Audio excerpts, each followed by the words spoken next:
Welcome to the Science Center. I'm here with Jazz, and Jazz, we're talking about the science of color and flame. Tell me about this. Yeah, so this is a little bit of an example of what special effect pyrotechnics are going to look like. So I've got a bunch of solutions here. They're chemical salts. So we have different metals over here.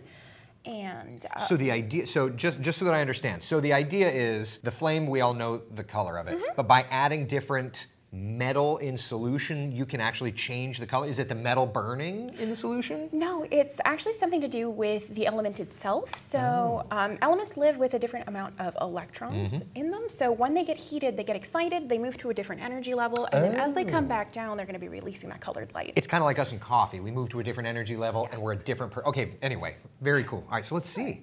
All right, so we're going to start off with our cobalt solution right here. So I'm just going to dip the solution right here into the flame. And we should see a little bit of a color change. Let me add a little bit more. Right. And so it takes a little while because it's exciting the elements in there. Yes. So what it's actually doing is it's going to be exciting the electrons, and we have to wait for it to calm itself back down before it comes back. It's going to be releasing that color. Humble brag for science. I love that. All right. All right, moving on over here, I've got some copper.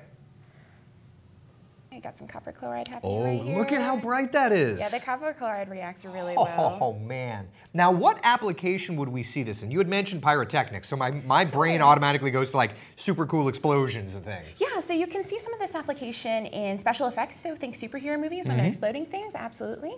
And then this one, strontium chloride, is really popular in fireworks for that bright red color. The red explosions in the fireworks shows, absolutely. That is so cool. Yeah, so they obviously the color lasts a little bit longer for actual explosive materials, and then this last one is going to be some ammonium chloride, right? But in this little flame. Oh, that is so nifty. See some cool colors as well. It's really something, right? Because you're taking and doing neat things, but there's scientific background to everything, and that's what I love about science. Absolutely. All right, so if you're interested in learning about this, what can we do? Come down to the Science Center. Absolutely. We are celebrating Superhero Month this month, so come down to the Science Center. You can see some of these cool experiments, and we have some fun things happening all around. We see the superheroes using flames in special effects. Now you know how. Thank you very much, Jazz. Appreciate it, and thank you for joining us for the science of it.